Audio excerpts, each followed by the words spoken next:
जय श्री कृष्ण। प्यारे भक्तगणों, आज पूर्णिमा व्रत के शुभ अवसर पर आप श्रवण करेंगे गीता पाठ का यह अध्याय। इसके श्रवण से सभी कष्ट कट जाते हैं और मिलती है अनंत सुखों की प्राप्ति। आइए बड़े ही श्रद्धा से प्रेम पूर्वक श्रवण करते हैं कथा। अर्जुन ने पूछा, इस प्रकार जो भक्त सदैव योग युक्त होकर आपकी उपासना विधि पूर्वक करते हैं और वे जो अव्यक्त पर ब्रह्म को भजते हैं, इन दोनों में कौन सा योगी श्रेष्ठ है? श्री भगवान जी बोले, जो मेरे विषय में मन लगाकर परम श्रद्धा पूर्वक मुझको भजते हैं वे उत्तम योगी हैं। मैं यह मानता हूँ, परंतु जो इंद्रियों को संयम करके सर्वत्र सम दृष्टि रखने वाला सब प्राणियों के हित में लगे हुए कथनीय अव्यक्त सर्वव्यापी अचिंतनीय निर्विकार अचल ध्रुव अक्षर का भजन करते हैं, वे भी मुझे प्राप्त होते हैं। अव्यक्त में मैं जिनका चित्त आसक्त है वह कष्ट अधिक पाते हैं, क्योंकि अव्यक्त गति के प्राणी कष्ट पाते हैं। हे पार्थ, जो प्राणी अपने सब कर्मों को अर्पण करके मेरी शरण में आकर अनन्य भक्ति से मेरा ध्यान करते हैं और पूजते हैं, उन शरण में आए हुए भक्तों को मैं थोड़े समय में ही मृत्यु संचार से उद्धार कर देता हूँ। मुझ में ही मन रखो, मुझ में ही बुद्धि रखो, तब तुम मुझ में ही निवास करोगे, इसमें कुछ संदेह नहीं। हे धनंजय, यदि इस प्रकार तुम मुझसे अपने चित्त को रखने में समर्थ ना हो तो योग अभ्यास द्वारा हमारे पाने के लिए बार बार यत्न करो। यदि अभ्यास भी ना हो सके तो मेरे उद्देश्य से व्रत आदि ही करो। यदि मेरे लिए तुम कर्म करोगे तो भी तुम्हें मुक्ति प्राप्त होगी, और यदि ऐसा भी ना कर सके तो मन को रोककर अनन्य भाव से मेरी शरण में आओ और फल की आशा छोड़कर कर्म करो, क्योंकि अभ्यास से ज्ञान उत्तम है, ज्ञान से ध्यान श्रेष्ठ है, त्याग से शांति प्राप्त होती है। जो किसी से द्वेष नहीं करता सबका मित्र है, दयाधारी है, ममता और अहंकार जिसमें नहीं है, सुख दुख को जो समान जानता है, क्षमावान है, संतोषी है, स्थिर चित्त से इंद्रियों को बस में रखता है, दृढ़ निश्चयवान है, मुझ में अपने मन और बुद्धि को लगाए हुए है, ऐसा मेरा भक्त मुझे प्रिय है, जिसे न लोगों का भय है न लोगों से डरता है। ऐसा जो हर्ष ईर्ष्या दुष्टों के भय और विषाद से रहित है, वह मेरा प्रिय है। जो कुछ मिले उसी में संतुष्ट, पवित्र पक्ष, निष्पक्ष, दुख रहित, फल की आशा त्याग कर करने वाला, ऐसा जो मेरा भक्त है वह मुझे प्रिय है। जो लाभ से प्रसन्न हो, किसी से द्वेष न करे, इष्ट पदार्थ के नष्ट होने से दुखी न हो, किसी वस्तु की इच्छा न करे, अशुभ तथा शुभ दोनों का त्यागी हो, वह भक्त मेरा परम प्रिय है। जिसको शत्रु और मित्र मान और अपमान, सर्दी और गर्मी, सुख तथा दुख समान है, और जो वासनाओं से रहित है, निंदा एवं स्तुति को समान जानता है, जो मुझ में श्रद्धा करके मुझे मानता हुआ इस अमृत के समान कल्याणकारक धर्म का आचरण मेरे उपदेश अनुसार करते हैं, वे मुझे अत्यंत प्रिय है। प्रेम से बोलिए श्री कृष्ण भगवान की जय। आप सुनिए 12वें अध्याय का महात्म्य। श्री भगवान बोले, हे लक्ष्मी, अब 12वें अध्याय का महात्म्य सुनो। दक्षिण देश में एक सुखानंद नाम का राजा रहता था, जिसके नगर में एक अत्यंत लंपट रहता था। एक गणिका से उसकी प्रीति थी। वह दोनों एक देवी के मंदिर में जाकर मदिरा पान किया करते, मांस खाए और भोग भोगे। और जो कोई पूछे तुम यहाँ क्या करते हो, तो कहते हम यहाँ रहकर देवी की सेवा करते हैं, ऐसे झूठ कह देते। उसी मंदिर में एक ब्राह्मण देवी की सेवा करता था। एक दिन उस ब्राह्मण ने देवी की स्तुति की। देवी प्रसन्न होकर बोली, वर मांग, जो मांगेगा सो दूंगी। उसने धन संतान का सुख मांगा। देवी ने कहा, ए ब्राह्मण, मैं अवश्य तुझे संतान दूंगी, और एक काम कर, पहले इन दोनों का उद्धार कर ले। तब ब्राह्मण ने नारायण जी का तप किया, भगवान प्रसन्न हुए तथा नारायण जी गरुड़ पर बैठकर आए और कहा, तेरी क्या कामना है? ब्राह्मण ने पूछा, इन दोनों का उद्धार कैसे हो? श्री नारायण जी बोले, हे ब्राह्मण, गीता जी के 12वें अध्याय का पाठ सुनाओ तो दोनों का उद्धार हो जाएगा। तब उन दोनों ब्रीप ने भगवान की स्तुति कर धन्यवाद दिया। फिर ब्रीप ने उस गणिका और लंपट को बैठाकर गीता के 12वें अध्याय का पाठ सुनाया। सुनते ही उन दोनों की देही छूटी और देवदेही पाकर बैकुंठ को गए। प्रेम से बोलिए लक्ष्मी नारायण की जय। अर्जुन ने पूछा, हे केशव, मैं संन्यास एवं त्याग के तत्व पृथक पृथक जानने की इच्छा करता हूँ। श्री कृष्ण बोले, हे पार्थ, कामना वाले कर्मों के त्याग को ज्ञानी लोग संन्यास मानते हैं और अज्ञानी पुरुष फल के त्याग को त्याग कहते हैं। कोई पंडित कर्म को दोष युक्त जानकर त्यागना ठीक कहते हैं। कोई यज्ञ, दान, तप आदि कर्मों को छोड़ने योग्य बताते हैं। हे भारत, त्याग के विषय में मेरा ऐसा मत है कि त्याग 3 प्रकार के हैं। यज्ञ, दान, तप आदि कर्मों को नहीं त्यागना चाहिए। ये सब कर्म आसक्त और फल को त्याग कर करने चाहिए। मेरे निश्चय मत यही है जो सर्वोत्तम है। अपनी नियमित कर्मों का त्यागना उचित नहीं है। यह मोहवश ऐसा किया जाए तो वह तामस त्याग है, कर्म दुखप्रद है। यह विचार कर एवं शरीर के कलेश के भय से जो त्याग करता है उसे त्याग का फल नहीं मिलता। यह राजस त्याग कहलाता है। हे अर्जुन, अपना नियमित कर्म अवश्य करने योग्य है। फल तथा आसक्त को त्याग कर जो कर्म किया जाता है वह सात्विक कर्म है। जो दुखदायक कर्म से देश नहीं करता तथा सुखदायक कर्म से प्रीति नहीं करता वह त्यागी, सत्यशील, बुद्धिमान तथा मुक्ति की योग्य है।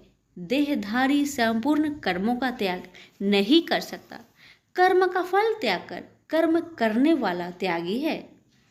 कर्मफल 3 प्रकार के हैं, अनिष्ट, इष्ट एवं मित्र। जो त्याग नहीं करते उनको ये मरने के बाद मिलते हैं और त्यागियों को नहीं मिलते। हे महाबाहो, संपूर्ण कर्मों की सिद्धि के लिए 5 प्रकार सांख्य शास्त्र में कहे हैं, उनको सुनो। शरीर कर्ता, साधन, पृथक पृथक चेष्टाएं और देव शरीर, वाणी एवं मन से जो भला बुरा कार्य किया जाता है उसके ये 5 कारण हैं। वह दुर्मति कुछ नहीं जानता जिसको यह अहंकार नहीं है कि मैं करता हूँ, और जिसकी बुद्धि कर्मों में लिप्त नहीं है। वह मनुष्य प्राणियों को मारकर भी उनको नहीं मारता और उनमें नहीं बंधता। ज्ञान, गृह और ज्ञाता ये 3 ही कर्मों के प्रेरक है। कारण, कर्म और कर्ता ये 3 कर्म के साधन हैं। सांख्य शास्त्र में ज्ञान, कर्म और कर्ता ये सत्वाधिक गुण के भेद 3 प्रकार के हैं। इनको भी सुनो। जब भिन्न भिन्न प्राणियों में एक अविनाशी अविभक्त सत्ता जो दिखता है वह ज्ञान सात्विक कहलाता है। जिस ज्ञान से प्राणियों में नाना प्रकार की सत्ता दिखाई देती है उसको राजस ज्ञान जानो। ऐसा ज्ञान जिसके बिना कारण और सर्वार्थ के जाने एक ही कार्य में लगा रहे वह अल्प और तामस है। फल की इच्छा ना करके जो नित्य कर्म संग देश को त्याग कर किया जाता है, जो फल की इच्छा एवं अहंकार से बड़े यत्न से किया जाता है वह राजस कर्म है। जो कर्म परिमाण धन का खर्च दूसरे की पीड़ा और अपना पुरुषार्थ न जानकर मोहबस किया जाता है वह तामस कर्म कहलाता है। संग से रहित अहंकार, धैर्य और उत्साह युक्त सिद्ध व असिद्धि में समान रहता है वह सात्विक कर्म कहलाता है। गुण की तरह बुद्धि और धर्म के इनके भी 3 भेद है सुनो। जो बुद्धि प्रवृत्ति, निवृत्ति, कर्तव्य, अकर्तव्य, भय, अभय और बंधन मोक्ष को जानता है वह सात्विकी है। हे पार्थ, जिससे धर्म अधर्म और कर्तव्य अकर्तव्य का ठीक निश्चय नहीं होता वह राजसी है। जिस अज्ञान से ढकी बुद्धि करके मनुष्य अधर्म को धर्म मानता है वह तामसी है। जो कथा प्रसंग से फल की इच्छा करता है, जो धर्म अर्थ काम को धारण करता है वह राजसी वृत्ति है। जो मूर्ख, निंद्रा, भय, शोक, विषाद एवं मद को नहीं त्यागता वह तामसी वृत्ति है। अब तीनों प्रकार के सुखों को सुनो। जिसका योगाभ्यास में चित रहता है उसके दुख का अंत हो जाता है। सुख सात्विक है, आरंभ में विष के समान और अंत में अमृत के तुल्य होता है। सुख आरंभ में अमृत तुल्य, अंत में विष के तुल्य विषयों और इंद्रियों के संयोग से होता है। उसे राजसी सुख कहते हैं। जो सुख आदि और अंत दोनों में मनुष्य को मोह में फंसाता है और जो आलस्य तथा प्रमोद से उत्पन्न होता है वह तामस सुख है। सम, दम, तप, पवित्रता, क्षमा, नम्रता, ज्ञान, अनुभव और परलोक में श्रद्धा ये ब्राह्मणों के स्वाभाविक सिद्ध कर्म है। बहादुरी, तेजस्विता, धैर्य, चतुराई, युद्ध, स्थिरता, उदारता और प्रभुता ये क्षत्रिय के स्वाभाविक कर्म हैं। खेती, गोरक्षा स्वाभाविक कर्म हैं। जो लोग अपने अपने गुणों और प्रवृत्तियों के अनुसार कर्म करते हैं उनको सिद्धि प्राप्त होती है। और जिसने सब जगत का विस्तार किया है उस ईश्वर को अपने कार्य के द्वारा आराधना करके मनुष्य सिद्धि को पाता है। दूसरे उत्तम कर्म से अपना नीच कर्म ही श्रेष्ठ है। सर्वत्र आसक्त को छोड़ने वाला आत्मा, जीतने वाला इच्छा रहित मनुष्य संन्यास के द्वारा सर्व कर्म निवृत्ति रूप परम सिद्धि को पाता है। वह फिर कैसे ब्रह्म को प्राप्त होता है? सो मुझसे सुनो, यही इस ज्ञान की परानिष्ठा है। शुद्ध बुद्धि से युक्त होकर धृति द्वारा इस मन को बस में लगाकर शब्द आदि विषयों को छोड़कर राग देश से रहित होकर एकांत में रहने वाला, मिताहारी, वाणी और मन को जीतने वाला, नित्य ध्यान युक्त और वैराग्य, अहंकार, बल, घमंड, काम, क्रोध तथा परिग्रह छोड़कर ममताहीन और शांत मनुष्य ब्रह्म भाव के योग होता है। ब्रह्म को प्राप्त हुआ पुरुष दत्तचित होकर सुख व अभिलाषा को नहीं करता है। जीवन मात्र में समदर्शी होकर मुझ में परम भक्ति पाता है। इस प्रकार ज्ञानी सदैव मुझ में निवास करने वाले सब कर्मों को भोग करता हुआ मेरे अनुग्रह से अविनाशी सनातन मोक्षप्रद को प्राप्त होता है। तत्पश्चात तत्व से मुझे जानकर फिर मन मुझ में ही प्रवेश करता है। सावधानी से अपना मन मुझ में स्थिर कर और सब कर्मों को मुझ में अर्पण कर बुद्धि योग के आश्रय से निरंतर अपने चित्त को मुझ में लगाओ। मेरे में चित्त लगाकर मेरी कृपा से दुर्गम कष्टों से तर जाओगे। यदि अहंकार से मेरी बात सुनोगे तो नष्ट हो जाओगे। यदि अहंकार का आश्रय लेकर युद्ध नहीं करूँगा ऐसा मानते हो तो यह तुम्हारा निश्चय झूठा है, क्योंकि स्वभाव तुम्हें युद्ध करवाएगा।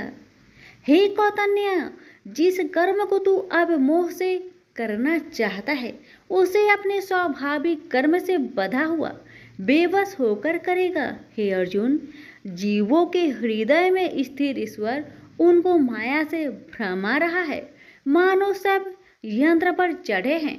हे भारत, सब भावों में उसी की कृपा से परम शांति एवं मुक्ति को पाओगे। यह गूढ़ ज्ञान मैंने तुमसे कहा है, इसे भली भांति विचार कर जैसा चाहते हो वैसा ही करो। अब तू सबसे गूढ़ वचन भी सुन, क्योंकि तू मेरा परम मित्र है, इसलिए मैं तेरे हित ही कहूंगा। मेरे में मन लगाओ, मेरे ही भक्त हो, मेरे ही यज्ञ करो और मेरा ही नाम जपो। सब धर्मों को छोड़कर मेरी शरण में आओ, मैं तुम्हें सब पापों से छुड़ा दूंगा। यह मेरा रहस्य ऐसे पुरुष जो तप ना करता हो, मेरा भक्त ना हो, कभी भी नहीं कहना चाहिए। जो इस परम गुप्त ज्ञान को मेरे भक्तों में प्रकट करेगा, वही मेरी परम भक्ति को पाकर अंत में निश्चय ही मुझ में लीन हो जाएगा। इस धर्म संवाद को जो कोई पढ़ेगा, उसे मैं समझूंगा कि उसने ज्ञान यज्ञ से मेरी पूजा की है। जो श्रद्धावान पुरुष दोष ढूंढे बिना इसको सुनेगा, वह भी मुक्त होकर पुण्य आत्माओं को मिलने वाले शुभ लोक को प्राप्त होगा। हे पार्थ, तुमने एकाचरित से मेरे कहे हुए उपदेश को सुना या नहीं? हे धनंजय, तुम्हारा अज्ञान से उत्पन्न हुआ मोह नष्ट हुआ या नहीं? अर्जुन ने कहा, हे भगवान, आपकी कृपा से मेरा मोह नष्ट हो गया और स्मृति जागृत हुई है। अब मैं निसंदेह आपकी आज्ञा पर स्थिर हूँ और जैसा आपने कहा है मैं वैसा ही करूँगा। संजय बोले, हे धृतराष्ट्र, मैंने महात्मा वासुदेव और अर्जुन का यह प्रेरणा देने वाला अद्भुत संवाद सुनाया व्यास जी की कृपा से। साक्षात ये ग्रेश्वर श्री कृष्ण जी के मुख से इस परम गुहा संवाद को मैंने सुना। हे राजन, श्री कृष्ण और अर्जुन के इस अद्भुत पुण्य कारक संवाद को स्मरण करके मन बार बार प्रसन्न होता है। श्री कृष्ण भगवान के उस अद्भुत रूप को स्मरण करके मुझे बड़ा ही विस्मय होता है। हे राजन, मैं बारंबार प्रसन्न होता हूँ। मेरी ऐसा धारणा है कि जहाँ योगेश्वर भगवान श्री कृष्ण हैं और जहाँ पार्थ जैसा धनुर्धर है, वही राजलक्ष्मी, विजय, ऐश्वर्य और अटल नीति है। सभी प्रेम से बोलिए श्री कृष्ण भगवान की जय हो। सुनिए 18वें अध्याय का महात्म्य। श्री भगवान जी बोले, हे लक्ष्मी, अब 18वें अध्याय का महात्म्य सुन।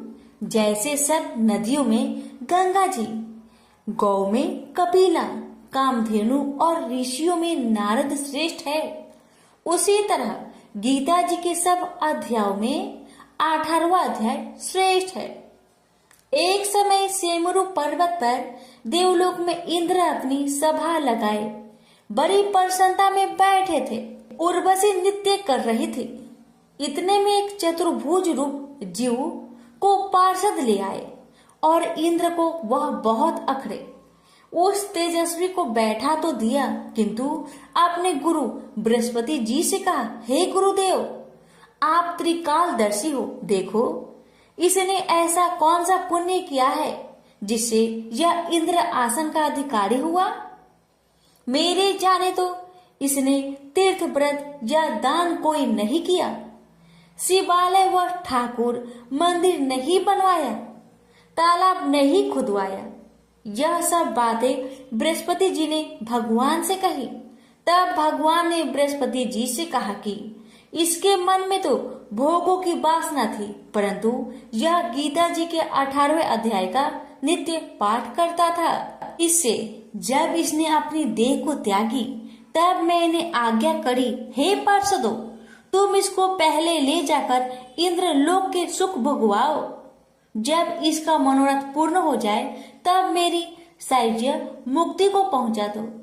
सो तुम जाकर भोगों की सामग्री इकट्ठी कर दो। तब इंद्र आदि सब देवताओं ने आकर भोगों की सब वस्तु एकत्र कर दी और कहा, पहले तुम इंद्र लोक के सुखों को भोगो, बहुत काल तक इंद्रपुरी के सुख भोग कर फिर भगवान की कृपा से सामुज्य मुक्ति पाकर बैकुंठ का अधिकारी हुआ। श्री नारायण जी बोले कि हे लक्ष्मी, यह 18वें अध्याय का महात्मा है। गंगा, गीता, गायत्री कलयुग में यह तीनों मुक्ति की दाता है। प्रेम से बोलिए लक्ष्मी नारायण की जय। जो भी प्राणी इस गर्भ गीता का सद्भावना से विचार मनन करता है वह फिर गर्भ में नहीं आता, उसे मोक्ष प्राप्त होती है। तो आइए प्यारे भक्तगणों, आज पूर्णिमा तिथि पर श्रवण करें श्री गर्भ गीता पाठ।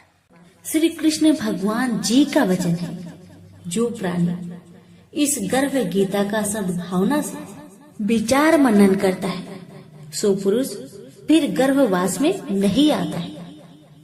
अर्जुन कहते हैं, हे कृष्ण भगवान, यह प्राणी जो गर्भ विषय में आता है सो किस दोष के कारण आता है? हे प्रभु जी, जब यह जन्मता है तब इसको जरा आदि रोग लगते हैं, फिर मृत्यु होती है। हे स्वामी, वह कौन सा कर्म है जिसके करने से जन्म मरण से रहित होते हैं? श्री भगवान बोले, हे अर्जुन, यह मनुष्य जो है सो आंधा मूर्ख है और संसार के साथ प्रीति करता है। यह पदार्थ मैंने पाया है और वह मैं पाऊंगा, ऐसी चिंता इस प्राणी के मन से उतरती नहीं। 8 पहर माया को ही मांगता है। इन बातों को करके बार बार जन्मता और मरता है। वह गर्भ विषय दुख पाता रहता है। अर्जुन कहने लगे, हे श्री कृष्ण भगवान, यह मन हाथी की नाई है, कृष्णा इसकी शक्ति है। यह मन तो 5 के बस में है, काम, क्रोध, लोभ, मोह और अहंकार। इन 5 में अहंकार बहुत बली है। ये कौन सा यत्न है जिससे मन बस में होए? वैसे ही मन रूपी हाथी को बस में करने के लिए ज्ञान रूपी अंकुश है। अहंकार करने से यह जीवन नरक में पड़ता है। अर्जुन कहते हैं, हे भगवान, जो एक आपके नाम के लिए वन खंड में फिरते हैं, एक वैरागी हुए हैं, एक धर्म करते हैं, इनको कैसे जाने? जो वैष्णव है वो कौन है? श्री भगवान कहते हैं, हे अर्जुन, मेरे ही नाम के लिए वनों में फिरते हैं वह सन्यासी कहते हैं। एक सिर पर जटा बांधते हैं, एक अंग पर भस्म लगाते हैं। उनमें हम नहीं है, क्योंकि इनमें अहंकार है। इससे मेरा दर्शन दुर्लभ है। अर्जुन कहते हैं, हे भगवान, वह कौन सा पाप है जिससे स्त्री की मृत्यु हो जाती है? वह कौन सा पाप है जिससे पुत्र मर जाता है? और नपुंसक कौन से पाप से होते हैं? श्री भगवान कहते हैं, हे अर्जुन, जो किसी से कर्जा लेता है और देता नहीं, इस पाप से औरत मरती है। और जो किसी की अमानत रखी हुई पचा लेता है, उनके पुत्र मर जाते हैं। जो किसी का कार्य किसी के गोचर आए पड़े और वह जवानी कहे कि मैं तेरा कार्य सबसे पहले कर दूंगा, जब समय आए उसका कार्य न करे, इस पाप से नपुंसक होता है। यह बड़े पाप है। अर्जुन कहते हैं, हे भगवान, कौन से पाप से मनुष्य सदैव रोगी रहता है? किस पाप से गधे का जन्म पाता है, स्त्री का जन्म तथा टट्टू का जन्म क्यों कर पाता है, और बिल्ली का जन्म किस पाप से होता है? श्री भगवान कहते हैं, अर्जुन, जो भी मनुष्य कन्यादान करते हैं और इस दान में मूल्य लेते हैं, वो दोषी हैं। वे मनुष्य सदा रोगी रहते हैं। जो विषय विकार के वास्ते मदिरा पान करते हैं, वे टट्टू का जन्म पाते हैं। और जो झूठी गवाही भरते हैं, वह औरत का जन्म पाते हैं। जो रसोई बना के पहले आप भोजन कर लेते हैं और पीछे परमेश्वर को अर्पण करते हैं, तो वे बिल्ली का जन्म पाती है। और जो मनुष्य अपनी झूठी वस्तु दान करते हैं, औरत का जन्म पाते हैं, वह गुलाम औरतें होती हैं। अर्जुन कहते हैं, हे भगवान, कई मनुष्यों को आपने स्वर्ग दिया, सो उन्होंने कौन सा पुण्य किया है? और कई मनुष्यों को आपने हाथी, घोड़ा, रथ दिए हैं, उन्होंने कौन सा पुण्य किया है? श्री भगवान कहते हैं, हे अर्जुन, जिन्होंने स्वर्ण दान किया है उनको हाथी घोड़े वाहन मिलते हैं। जो परमेश्वर के निमित्त कन्यादान करते हैं सो पुरुष का जन्म पाते हैं। अर्जुन कहते हैं, हे भगवान, जिन पुरुषों के अंदर विचलित शरीर है उन्होंने कौन सा पुण्य किया है? किसी 2 घर के संपत्ति है, कोई विद्वान है, उन्होंने कौन सा पुण्य किया है? श्री भगवान कहते हैं, हे अर्जुन, जिन्होंने अन्न दान किया है उनका सुंदर स्वरूप है। जिन्होंने विद्या दान किया है वह विद्यावान होते हैं। जिन्होंने संतों की सेवा की है वह पुत्रवान होते हैं। अर्जुन कहते हैं, हे भगवान, किसी को धन से प्रीति है, कोई स्त्रियों से प्रीति करते हैं, इसका क्या कारण है? समझाकर कहिए। श्री भगवान कहते हैं, हे अर्जुन, धन और स्त्री सब नाश रूप है, मेरी भक्ति का नाश नहीं है। अर्जुन कहते हैं, हे भगवान, यह राजपाट किस धर्म के करने से मिलता है? विद्या कौन से धर्म करने से मिलती है?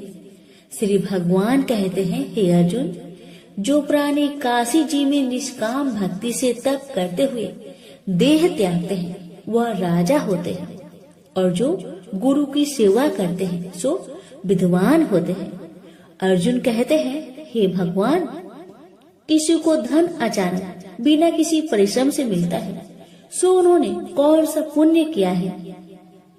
श्री भगवान कहते हैं, हे अर्जुन, जिन्होंने गुप्त दान किया है उसको धन अचानक मिलता है।